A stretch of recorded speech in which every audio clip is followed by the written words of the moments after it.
మీది ఏదైనా related to కర్మ అంటున్నారు. ఇప్పుడు పేరెంట్స్‌కి ఏం తెలుసు పిల్లలు బాగుపడతారు, బాగుండాలని కోరుకుంటారు. కానీ వాళ్ళు చెడుదారిలో ఎళ్లి మళ్ళీ పేరెంట్స్ పైన షిట్ అంతా వేస్తారు. వాళ్ళ లైఫ్ పాడు చేసుకుంటారనేది తెలీదు కదా! అస్సలు పిల్లల్ని కంటారు కానీ తల్లిదండ్రులు వాళ్ళ కర్మల్ని, వాళ్ళ జీవితాల్ని, వాళ్ళ భవిష్యత్తుని సో, కనలేరు. చాలా ఓపెన్‌గా అంటారు. That is all the parents karma. మీరు ఏ జన్మలో ఏది చేశారో you are facing the problem with your kids అని. అది ఎంతవరకు రైట్? 100% రైట్. అండ్ ఇది అంటే ఎంతమంది వీడియోలు ఉన్నాయి కొన్ని. ఎంతమంది దీని గురించి తెలుసో తెలీదో నాకు తెలీదు. ఒక సోల్ పేరెంట్స్‌ని చూజ్ చేసుకుంటది. ఓహ్! సంచిత క్రియామయ ఆగమయ ప్రారబ్ధ కర్మలనుంటాయి. ఈ సోల్ కర్మలు ఆ పేరెంట్స్‌తో సెట్ అయినప్పుడే సోల్ అట్రాక్ట్ అయితది వూంబ్‌లోకి. అండ్ తల్లిదండ్రులు ఉండే ఎమోషన్‌ని బట్టి కూడా సోల్ అట్రాక్ట్ అవుతాయి. రాక్షస సోల్స్ ఉంటాయి. అసలు వాళ్ళు అలాంటి పేరెంట్స్ కారు. కొంతమందిని గమనిస్తే పాపం తల్లిదండ్రులు చాలా సాఫ్ట్‌గా, యెస్. సటిల్‌గా అసలు బాబోయ్! వీళ్ళసలు ఇంత క్యూట్‌గా వీళ్ళు ఇంత పద్ధతిగా ఉన్నారు. వాడికి ఒక రాక్షసుడు లాంటి కొడుకో, కూతురో పుడుతుంది. అసలు సంబంధమే లేదు కదా! కదా! పాతకాలంలో రిచువలిస్టిక్‌గా చేసేవాళ్ళు. అంటే మనకి ఫస్ట్ నైట్ కానీ, సాంబ్రాణి పెట్టి, ధూపం పెట్టి యెస్. ఎందుకు చేస్తారంటే అది రిలీజ్ అయినప్పుడు అట్రాక్ట్ అయ్యే సోల్స్ వీళ్ళొక పాజిటివ్ ఫ్రీక్వెన్సీలోకెళ్ళి ఫిజికల్ యూనియన్ అనేది కూడా ఇది కావాలంటే ఇంకో వీడియో చేద్దాం. There is a very deep science on the physical union between wife and husband ధార్మికంగా. భగవత్ స్థితిలోకెళ్ళి భగవంతుడి పారాయణం లేకపోతే సాయంత్రం గుడికెళ్ళి చూసిన బొమ్మలన్నీ ఇలా ఉంటాయి. సెక్షువల్‌గా ఉంటాయి. అంటే యెస్. భావోద్వేగానికి గురయ్యి భగవంతుడి స్థితిలోకెళ్ళి తర్వాత భర్తని రమింపజేస్తే ధార్మికమైన, దైవికమైన బిడ్డలు పుడతారు.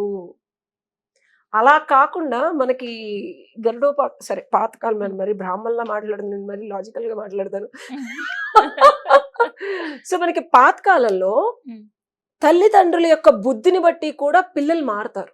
యెస్. ఇది మనకి చాలా క్లియర్‌గా పేర్లు చెప్పను. ఇద్దరు అక్క చెల్లెలు ఉన్నారు. పురాణాలు వెతుక్కుంటే కనిపిస్తాయి. నేను మరి చాగంటి కోటేశ్వరరావు అయిపోతాను లేకపోతే. సో, వాళ్ళు ఆవిడ అక్క అడుగుతుంది. వాళ్ళ ఇద్దరు అక్క చెల్లెళ్ళు మళ్ళీ ఒక భార్య ఒక భర్తకి అక్క చెల్లెళ్ళు భార్యలు. హ్మ్. నాకు అసలు అజానుబాహులు పెద్ద పిల్లలు కావాలి, అలా కావాలి, ఇలా కావాలంటే ఓకే. పాతకాలంలోనే టెస్ట్ ట్యూబ్ బేబీస్‌కి ప్రూఫ్ ఇది. ఓహ్! పాతకాలంలోనే టెస్ట్ ట్యూబ్ బేబీస్ ఎలా కావాలంటే అలా, ఏ ఫీచర్స్ కావాలంటే ఆ ఫీచర్స్ ఇప్పుడు స్పర్మ్‌ని సెలెక్ట్ చేసుకొని అలా కావాలి, ఇలా కావాలంటారా? నేను పిచ్చి రిసర్చ్ చేస్తూ ఉంటాను కదా! లోకల్ టెక్నాలజీ ఇప్పుడున్న దానికి పాతకాలంలో ఏంటంటే 500 గుడ్లు అన్నారు. గుడ్లు అంటే ఏంటి? క్లోజ్డ్ ట్యూబ్ అనే ఇప్పుడున్న యెస్. టెస్ట్ ట్యూబ్ ఆవిడ ఏమనింది? పొడుగ్గా ఉండాలి, అందరికన్నా తెలివిగా ఉండాలి, చాలా అద్భుతంగా ఉండాలని అడిగింది. 500 గుడ్లు 500 పిల్లలు అడిగేసింది. హ్మ్. అక్కకి ఇచ్చేశారు. చెల్లి దీనికన్నా బాగా ఉండాలని చెప్పి 2 పిల్లల్ని అడిగింది. హ్మ్. సో, ఇందులో మనకి చెప్తారు ఏమిటంటే తల్లి, తండ్రి ఫస్ట్ అమ్మాయి జెలసీ ఉంటుంది. వాళ్ళ పిల్లలందరూ చాలా జెలసీగా ఉంటారు. మీరు కనుక నేను చెప్పింది చేయకపోతే మిమ్మల్ని చంపేస్తానంటుంది తల్లి. ఈవిడికి దాసి చేస్తూ నాయన ఈవిడికి పుట్టిన పిల్లాడితో నేను చేస్తున్నాగా నాయన నువ్వు. సో, తల్లిదండ్రులు చేసే కర్మలు పిల్లలకొస్తాయి అనటంలో తల్లి, తండ్రి వాళ్ళని పెంచే పెంపకం, వాళ్ళ నేర్పించే విద్యా బుద్ధులు. నేను నా కొడుకుని పెంచకపోవడానికి రీజన్ ఏంటో తెలుసా? మా అమ్మగారిలాగా నేను నా కొడుకుని చూడలేదు.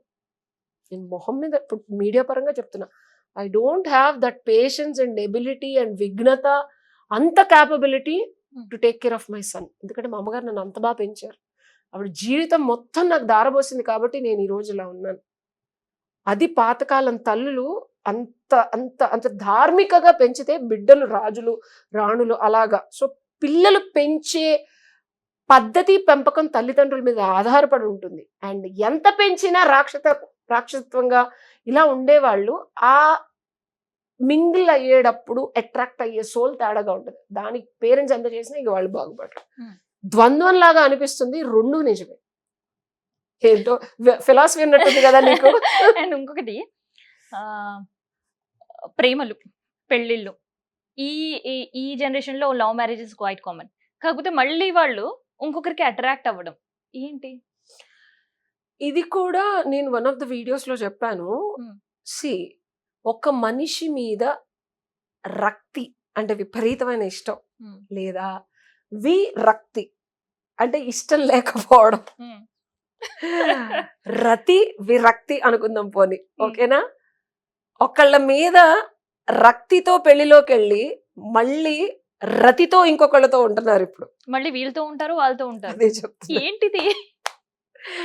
So what is this attraction? మళ్ళీ వీళ్ళకి ఏమైనా పూర్వజన్మ ప్రేమలు ఏమైనా ఉన్నాయా?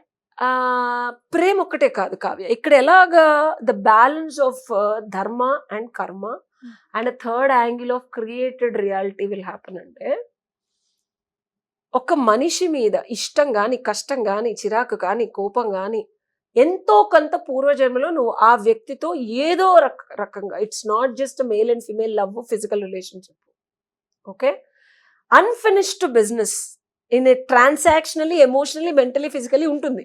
ఓ అది ఫ్రెండ్ అవ్వచ్చు, తాత అవ్వచ్చు, తమ్ముడు అవ్వచ్చు, వ్యాపారంలో వీళ్ళిద్దరు లావాదేవీలు అవ్వచ్చు, రాజుగారు భటుడు అవ్వచ్చు, ఏదైనా అవ్వచ్చు.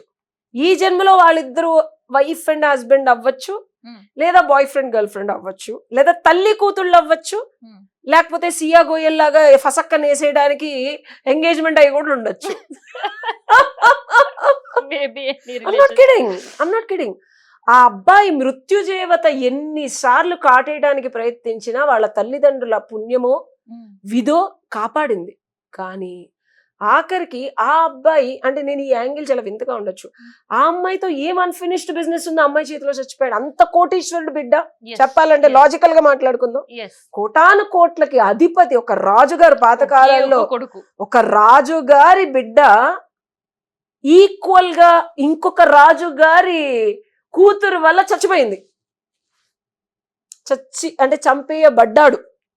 అంటే ఏంటి? I always look in a beyond philosophy and a karmanusaram. There's a conflict between those souls and a journey of all that is, I don't say designed or destined, but they attracted. ఆ death అనేది ఈ అమ్మాయిని attract చేసి కబళించేసింది. అతను ఈజీగా చచ్చిపోతాడు. ఒక ప్రాణం పోవడం అంటే, కోటీశ్వర్ల బిడ్డలు ప్రాణం పోవడం అంటే అంత మామూలు కాదు. నార్మల్ పీపుల్ అంటే ఓకే, ఎంత ఇన్ఫ్లుయెన్స్ ఉంటుంది వాడికి, ఎంత ప్రొటెక్షన్ ఉంటుంది, ఎంత సేఫ్టీ ఉంటుంది, ఎంత సెక్యూరిటీ ఉంటుంది, అయినా చచ్చిపోయాడంటే ఆ అట్రాక్షన్ ఎందుకు? వాడంత పిచ్చివాడు, వాడు పాప ఎందుకు పూలిస్తూ ఆ పిల్ల చెప్పిన ప్రతిదీ నమ్మేస్తాడండి. అమ్మాయి మీద అంత విపరీతం అండి, తోసేస్తే కూడా అయ్యో తోసేసావా అని మళ్ళీ అదే ప్లేస్కి వెళ్ళాడండి అంటే వాడు చూడు, అది ప్రేమ ఇంకేమన్నాను? కామం కాదు అక్కడ, అది కర్మబంధం. అది కర్మానుసారం ఏర్పడిన బంధం. భూప్రపంచంలో ఎవడు విడదీలేపోయాడు వాళ్ళిద్దరిని, ఆఖరికి చావే విడదీసింది. అదే రాసింది ఆ పిల్ల ఇన్స్టాగ్రామ్ లో. So this is how the karma bandham of the purvajanma will pull you into a relationship. Okay, మీరు అన్నట్టు కాసేపటికి అది నమ్మదం. ప్రేమలు అట్రాక్షన్ వరకు ఓకే, కానీ కొంత సందర్భాల్లో పాపం దే ఆర్ వెరీ ఇన్నోసెంట్, కానీ వాళ్ళని చూస్తేనే చిరాకు అనిపిస్తుంది, ఇరిటేటింగ్ మోడ్ లోకి వెళ్ళిపోతాం.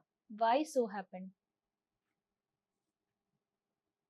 Kavya, the reality of any relationship, it's not just, చెప్పాలంటే ఎనీ హ్యూమన్ ఇంటరాక్షన్ అని చెప్పాలి.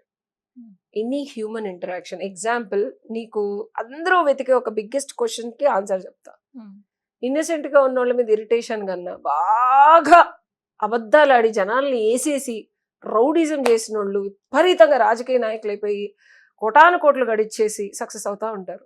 నాలాగా ధర్మం పట్టుకోను చాలా మంది, అంటే ఇప్పుడున్న కలియుగంలో, ఇప్పుడున్న కాలమాన పరిస్థితుల్లో మంచోళ్ళు, ధర్మంగా ఉన్నోళ్ళు, ఎవరికి హాని చేయలేని వాళ్ళు, ఎదగలేక ఒదుగుదల అంటే వాళ్ళు ఇంకా తగ్గుతూ బతుకు జీవుడా అన్నట్టు వెళ్ళగక్కుతూ ఉంటాడు. వాడికి ఒక రోజు నిద్ర లేచి కోపం వస్తుంది, మనం కూడా ఇలానే అక్రమాలు చేసేసి అడ్డంగా డబ్బులు సంపాదించాలని. వస్తుందా రావట్లేదా?